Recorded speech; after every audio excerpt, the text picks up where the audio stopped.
Estamos juntos mais uma vez, começando mais uma semana, estudando a temporada Verdades para o Tempo do Fim. Mês de julho, nós temos as últimas semanas desse mês de julho com 4 temas especiais para você. E o dessa semana falando um pouquinho sobre decisão, sobre escolhas, sobre os eventos finais, as situações e decisões finais antes da volta de Jesus. A gente não vai se aprofundar em profecia, mas a gente vai pincelar um pouquinho aqui algumas decisões, algumas ações, escolhas que o ser humano terá que fazer antes da volta de Cristo Jesus.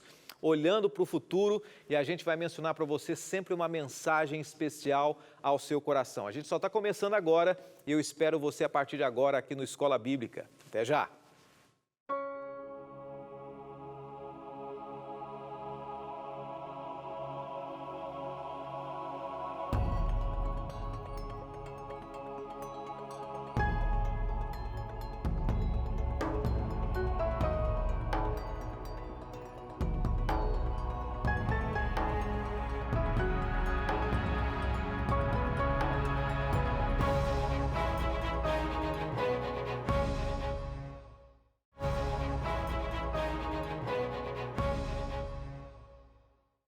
Em definitivo, com você aqui no Escola Bíblica, estamos apresentando sempre temas práticos para você, tá bom? Bíblicos, mas que fazem um sentido na nossa vida diária. E você tem gostado, tem acompanhado, tem assistido? Divulgue então, assista o programa Escola Bíblica, a gente sempre apresentando temas aqui que estão nos estudos bíblicos que a gente tem oferecido para você. Cada temporada a gente pega um material que a Novo Tempo tem, produziu, que a Rede Novo Tempo oferece para você que assiste a Novo Tempo, e nós estudamos esse material. Nessa temporada, a gente está estudando, então, Verdades para o Tempo do Fim. Muita gente já tem esse material, muita gente já estudou esse material, muita gente está acompanhando novamente, mas tem muita gente também que nunca pediu nenhum material, não tem esse, então você pode entrar em contato com a gente e pedir também o seu guia de estudos. A capa dele é essa daqui, tá? Você já conhece? Já viu algum programa anunciando?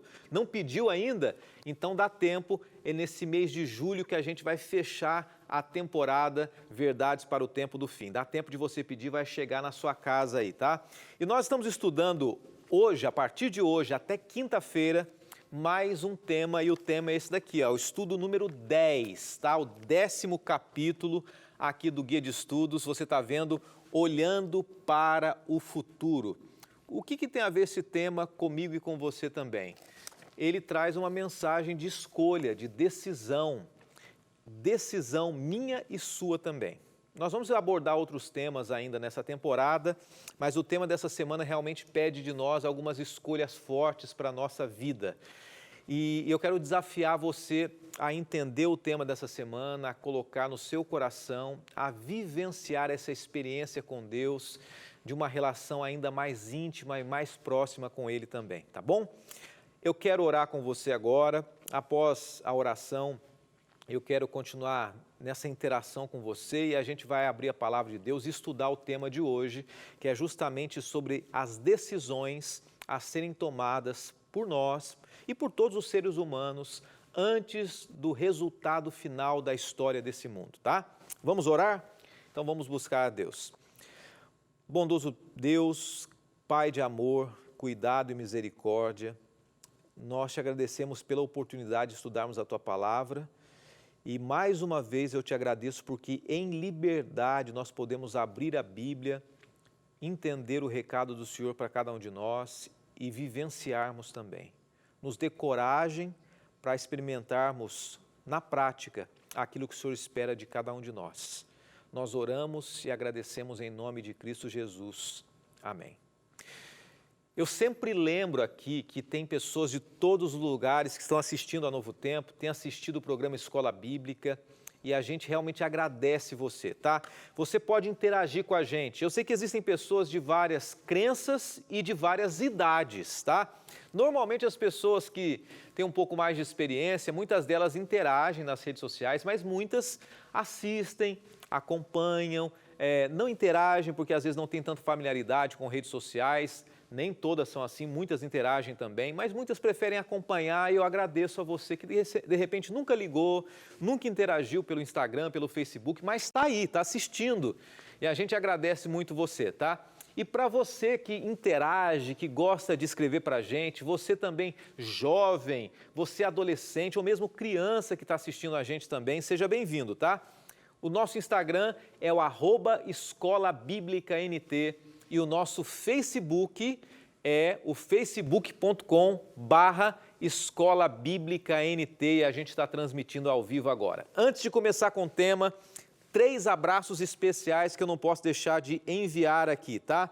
Um abraço muito, muito especial para os amigos que eu tive contato com eles esse final de semana, no sábado pela manhã, os amigos da Igreja Adventista da cidade de Andradas, ali no sul de Minas. Tive o privilégio de estar com eles no sábado pela manhã, fiquei de dar um abraço e mandar um abraço para vocês, enviar com muito carinho, está dado o abraço aí para vocês de Andradas, em especial representando todos os amigos que estiveram presentes, a senhora Nair Barbosa Teixeira também, que não pôde estar lá no nosso encontro, mas acompanha Novo Tempo, acompanha a Escola Bíblica também, tá bom? E um outro grupo que eu fiz questão de interagir com eles também, com muito carinho, são os jovens da Igreja Adventista também do Riacho Grande. Riacho Grande, que fica na Grande São Paulo também. Tivemos um encontro no sábado à tarde. Eu agradeço a vocês, jovens, que participaram dessa vigília, né, desse encontro muito especial que nós tivemos aí também. Um abraço para todos da Igreja Riacho Grande. Só que tem um detalhe, são pessoas de várias crenças que têm assistido aqui. Acabei de receber um abraço de amigos católicos que estão assistindo e vão estudar o tema de hoje também. Essa semana é uma semana de decisão e eu quero começar com um exemplo. Não entenda como uma divulgação, mas como algo atual para você. Uma ilustração para você. Eu quero mostrar apenas um filme aqui. É uma ilustração para você, um filme chamado A Guerra do Amanhã. Foi lançado agora dia 2 de julho, né? Um filme que tem a seguinte essência. Eu quero resumir para você mais ou menos o seguinte. Era um homem de família, que é convocado para lutar em uma guerra futura. É um filme de ficção científica, né? Ele vai no futuro, luta, onde o destino da humanidade depende da capacidade dele de enfrentar o passado. Aquelas histórias normalmente americanas, né? Onde um herói americano ele tem que salvar a humanidade, salvar o mundo. Mas o que chama atenção é o título desse filme, A Guerra do Amanhã. Por quê? Chamou atenção o título, porque na verdade nós estamos esperando algumas lutas, agora trazendo para o contexto bíblico, algumas lutas que virão daqui a alguns anos, daqui a um tempo longínquo, distante, mas na verdade essa guerra do amanhã começa hoje. Nesse momento, nós já estamos enfrentando desafios que serão tomados dia a dia, desafios de estarmos ao lado de Deus, de vivermos uma experiência real com Deus. Eu quero começar com um texto para você que vai trazer algumas reflexões sobre as decisões que nós temos que tomar hoje, tá? Não deixar para amanhã. Apocalipse 7, verso 1, é o texto inicial dessa semana. Diz assim: Depois disso vi 4 anjos em pé nos 4 cantos da terra, retendo os 4 ventos, para impedir que qualquer vento soprasse na terra, no mar ou em qualquer árvore. Essa linguagem, esse texto aqui, ele fala no livro de Hebreus, né, e no povo hebreu também, há uma contextualização que é trazida aqui para o Novo Testamento em Apocalipse, de um método muito comum, que é descrever a planície com 4 cantos, né? Como se a Terra fosse quadrada, não é isso. Na verdade, são os pontos cardeais, né? Norte, sul, leste, oeste. E o que está dizendo de fato esse texto? Que hoje Deus tem anjos, aqui é no sentido figurado anjos, mas é a mão de Deus, e mesmo anjos literais também, segurando os ventos da terra, a destruição da terra. Se a terra hoje ainda não foi destruída, não é porque o ser humano é bom, não é porque o ser humano ainda conseguiu conduzir as coisas de uma maneira agradável, de uma maneira boa, não. é pela misericórdia de Deus que ainda está conduzindo os pontos cardeais da terra, ou seja, Ele está cuidando da terra. Os anjos retendo o voo do tempo, poderíamos dizer assim, né? Então, os anjos é como se estivessem restringindo a violência, o terror e proibindo o final da história, pelo menos por enquanto. Então, hoje, Deus ainda preserva a terra. Deus ainda está no controle da terra. É claro que esse controle de Deus, por uma circunstância, ele acabou se tornando limitado, porque o próprio ser humano, ele se distanciou de Deus. Mas Deus, em última instância, Ele está no controle aqui da terra. Deus não quer terminar tudo até que as pessoas tenham decidido o que fazer com o futuro delas. Então, por essa razão, o juízo final ainda não chegou. E esse texto fala sobre isso, né? Deus ainda está preservando.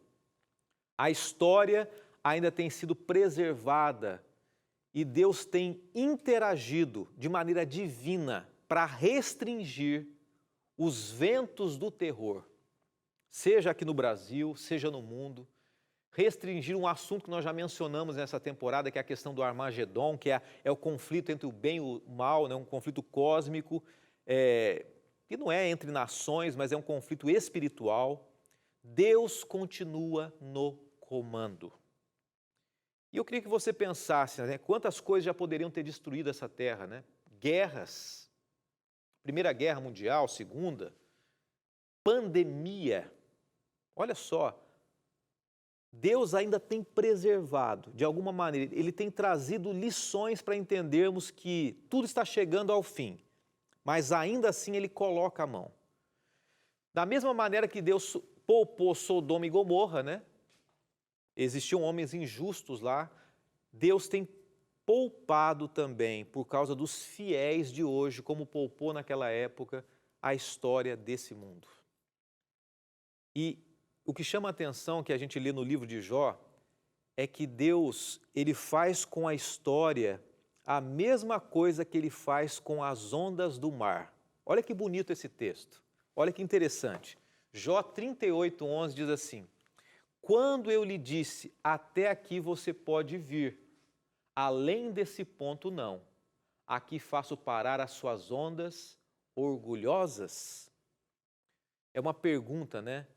E uma reflexão de Deus conversando ali com Jó, dizendo que, de alguma maneira, Deus coloca uma restrição às ondas do mar. Até aqui você vem, passando daqui não mais. Obviamente acontecem circunstâncias, mas é uma linguagem figurada dizendo assim que Deus coloca um limite até mesmo no mar. E Deus coloca um limite à maldade desse mundo também. Deus diz assim, olha, até aqui vai. Chegará um momento em que o mal vai suceder e Deus vai colocar a mão de uma maneira absoluta aqui nessa terra. E quando a gente começa a estudar esse tema, né, da nossa preparação para esse momento que vai acontecer, um dia muito em breve, esses ventos que estão sendo segurados pelos anjos, eles serão soltos. Mas por que é que esses anjos estão retendo esses ventos ainda? Existe uma razão. Por que Deus ainda permite que haja um cuidado, que haja um limite? Assim como há o limite do mar, há um limite da maldade. A gente vai entender um pouquinho sobre isso no livro de Apocalipse ainda, tá? A gente vai dar uma pausa, após o intervalo, a gente vai entender por que é que Deus ainda coloca limites à maldade desse mundo. É bem rapidinho, eu volto com você, até já.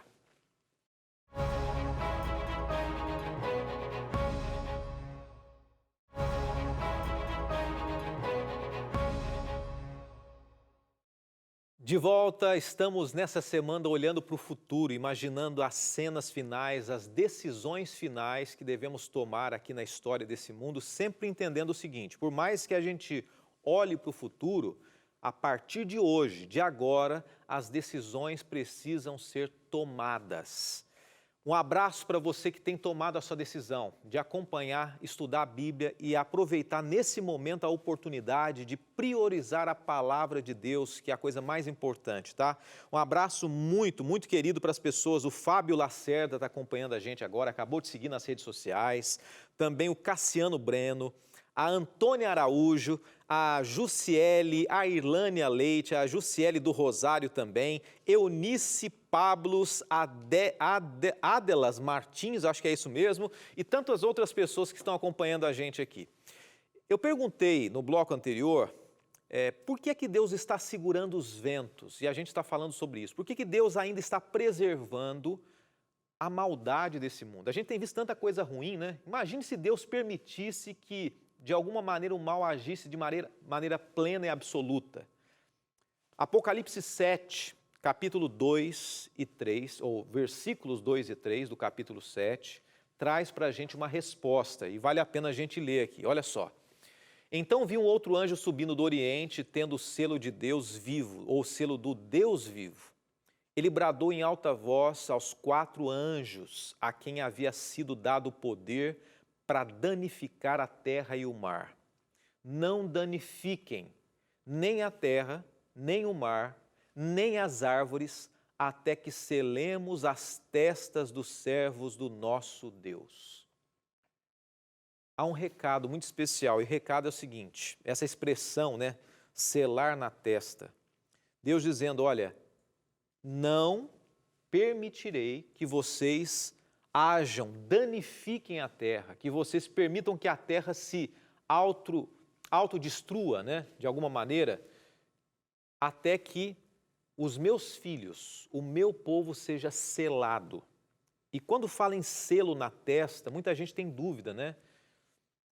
Na época de Cristo era muito comum os selos postais, até alguns dias, hoje tem se usado muito pouco isso, né? Para distinguir o que era de Deus e o que não era de Deus. A Bíblia usa assim. O selo postal ele identifica a quem pertence a carta, a quem pertence determinado objeto, seja o que for. O selo de Deus na mente identifica a quem pertence essa pessoa. Mas tem um detalhe, né? Muita gente questiona, pastor, o que é esse selo, né? Esse selo, será que tem alguma coisa a ver com um símbolo literal, um chip que vai ser colocado? A gente vai aprofundar mais detalhes nisso, né? Agora, aproveitando o contexto, né, eu me vacinei, né, na vacina agora contra o Covid na última sexta-feira. Eu fiz a postagem nas redes sociais ali, a maioria das pessoas falou, legal, pastor, estou fazendo também, mas sempre existe uma dúvida no coração de algumas pessoas, dizendo assim, pastor, não seria essa vacina, quem sabe, um selo, uma forma de dominarem o ser humano, restringirem de alguma maneira, conduzirem? Eu tenho receio, pastor, algumas pessoas têm receio, mas olha, é óbvio que a vacina não é perfeita, existem vários tipos, aí eu não quero entrar no detalhe da vacina em si, mas dizendo um detalhe para você, esse ponto, que quando se fala em selo, não é algo, um chip em si, mas é a condução da mente da pessoa através de doutrinas e ensinos contrários à vontade de Deus. Então, aquele que tem a mente de Cristo, aquele que tem o selo de Deus na fronte, na mente, é aquele que segue a vontade de Deus. E aqueles que seguem algo contrário a isso, não serão selados, não serão marcados com o selo de Deus. Então, os ventos hoje estão sendo retidos até que o povo de Deus, que está em todos os lugares, seja assinalado na testa. Só que essa marca, como eu falei, né, não é visível. Eu dei um exemplo para você agora, né? É algo, de fato, que tem a ver com doutrinas, com os mandamentos de Deus, com os ensinos de Deus, com o amor de Deus. É a experiência de ter Cristo Jesus. Quando a gente detalha as profecias, a gente entende que a mente dos salvos, daqueles que têm um relacionamento com Deus, ela cada vez se aproxima mais à mente de Cristo Jesus. E a gente pode ver isso em 1 Coríntios, capítulo 2, verso 16. Diz assim, quem conheceu a mente do Senhor para que possa instruí-lo? Nós, porém, temos a mente de Cristo. Quando se fala em um selo na mente, é isso. A gente cada vez mais caminhar com Cristo. E Paulo está dizendo isso, nós temos a mente de Cristo. Não quer dizer que nós somos perfeitos como Cristo foi, que nós não vamos errar como Cristo não errou. Mas a ideia é mais ou menos o seguinte, olha, milhares de homens, de crianças, estão amando tanto Jesus, estão buscando tanto Jesus, por mais que a gente pense que nos dias de hoje ninguém está querendo saber de Cristo, né? Mas tem muita gente que sim, dizendo mais ou menos assim, Senhor, eu quero ter assinalada na minha mente, no meu coração. Outras pessoas estão rejeitando, né? Outras deliberadamente, abertamente estão dizendo, Senhor, eu até entendo, mas eu não quero. Eu sei que existe um Jesus que morreu, que dizem que morreu para me salvar, mas eu prefiro seguir o meu próprio caminho. E existe um terceiro grupo também, que é aqueles que simplesmente ignoram, rejeitam, não quer saber que Deus, que criatura, que Criador, que criacionismo, que nada. Mas o coração de Cristo dói quando ele vê homens e mulheres rejeitando o dom da vida que tanto custou para ele. Ele não quer que ninguém se perca, Jesus não quer. E Jesus, ele ainda não permitiu que o mal dominasse o mundo pela própria escolha do ser humano por uma razão também. 2 Pedro 3,9 diz assim, o Senhor não demora em cumprir a sua promessa, como julgam alguns. Ao contrário, Ele é paciente com vocês, não querendo que ninguém pereça, mas que todos cheguem ao arrependimento. Nós não vamos nos aprofundar nessa compreensão, mas uma coisa é básica, é clara. Se Jesus ainda não voltou, que essa é a promessa bíblica, se Jesus ainda não permitiu que o mal dominasse de vez esse mundo, é por uma razão, e esse texto diz aqui. Ele quer que todos cheguem ao arrependimento, é por causa da misericórdia dele. A Bíblia diz que em breve, muito em breve, todo homem, e quando diz homem, todo ser humano, toda mulher, toda criança, vai ter que decidir. Então vai haver dois grupos naquele dia. Os que aceitam o sacrifício de Jesus, os que tiveram uma conexão com Jesus e os que rejeitaram. Então vai vir um dia que terão tomado a decisão de fato. Quem? Todo ser humano. Não vai haver mudança de lado, né? Apocalipse 22, verso 11 fala sobre isso. Esse texto é forte, é importante a gente entender que num determinado momento da história não haverá mais oportunidade de mudança de lado. Olha o que diz aqui, Apocalipse 22, 11, diz assim, quem é justo seja injusto ainda, e quem é sujo seja sujo ainda. E quem é justo seja justificado ainda, e quem é santo seja santificado ainda. A palavra injusto, quando a gente lê, é um termo para um homem mau, para um homem injusto de fato, né? A palavra imundo, que a gente leu no texto, em algumas versões dizem assim, é usada para contaminação moral, a poluição sexual, né? O corrupto, o profano. Então, as pessoas que escolherem esse caminho, vai chegar um momento muito em breve que elas não terão mais oportunidade de mudar. É um estado de poluição para sempre, de degeneração. E, no entanto, as pessoas que aceitarem a Cristo Jesus, que colocarem no coração a justiça de Deus e a santidade de Deus, que buscarem estar ao lado de Deus, elas serão cada vez mais moldadas com o caráter segundo a vontade de Deus. Justos e santos, separados por Deus. Toda a garantia é confirmada na palavra de Deus que isso vai acontecer. Não haverá mais perigo de mudarmos de lado. Não haverá mais possibilidade. Aqueles que caírem em pecado vão se afundar cada vez mais. É aqueles que seguirem a Cristo vão ter uma condição que não vai ser mudada mais. Amanhã a gente vai trabalhar um pouquinho mais sobre um tema muito especial. Amanhã a gente vai falar para você sobre o Espírito Santo. Será que o Espírito Santo vai se retirar da terra? Será que haverá um tempo de angústia? Será que nós, em algum momento, a Bíblia fala sobre o tempo de angústia como o tempo de Jacó, né? A angústia de Jacó, já ouviu falar? Haverá esse tempo e a gente vai trabalhar esse tema amanhã. O Espírito Santo vai sair do coração das pessoas da terra e já está retirando do coração das pessoas. A gente vai entender um pouquinho mais. Esse é o momento da nossa decisão, esse é o momento da nossa escolha, esse é o momento da gente abrir o nosso coração para Deus agir de uma maneira profunda. Não deixe para amanhã, o tempo é agora. E é esse o tema dessa semana. Eu quero orar com você agora e quero desafiar você a se preparar cada vez mais. Pai de amor, bondade e misericórdia, obrigado porque as portas ainda estão abertas e nós queremos entrar por elas, nos achegarmos até o Teu trono e termos uma experiência real contigo, esse Deus de justiça, de graça e de misericórdia. Nos aceite e nos dê força e coragem para fazermos parte do Teu povo hoje e até a Tua volta. Oramos em nome de Jesus. Amém.